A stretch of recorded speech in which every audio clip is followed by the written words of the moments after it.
and what happened in those 7 crucial swing states. Lewis joins us now from the newsroom, and he's been analysing the results as they've been coming in. Lewis.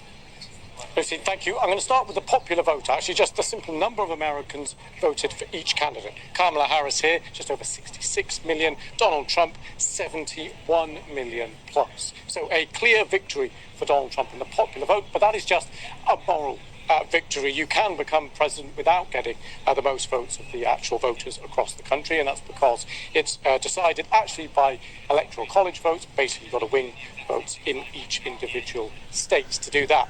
Secret number is 270. Once you're past 270, you win and you are President-elect. Donald Trump has done that. You can see he's currently on 279 seats. The way he did that, the last win was Wisconsin. That's 10 electoral college votes. We're going to dig a little bit deeper to see the kind of patterns that happened across the country. If we go down here, we look at Milwaukee. You can see that's blue.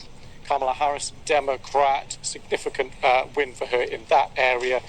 Urban area, that's to be expected, but just around outside these counties, outside all Donald Trump, plenty of people were watching these, and Kamala Harris was unable to improve on Joe Biden's showing in those areas, and indeed drop below in some, and that meant Donald Trump was able to win. Another quick example to dig into. I'm going to look now at what happened in Pennsylvania. Another county within it is Erie County. It's known as a bellwether county, so basically it's always pretty close. Whatever way it actually decides to vote is usually the way the whole country votes, and here you can see that's what happened to Donald Trump taking it back in 2020.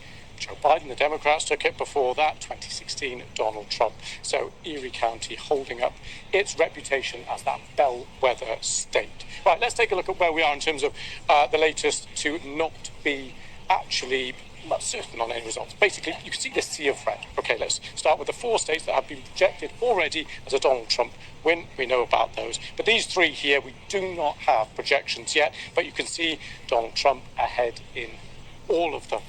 So let's look now at how, through the night, Donald Trump actually did it. Let's look at those 7 swing states that coming into this election basically looked like they could go either way.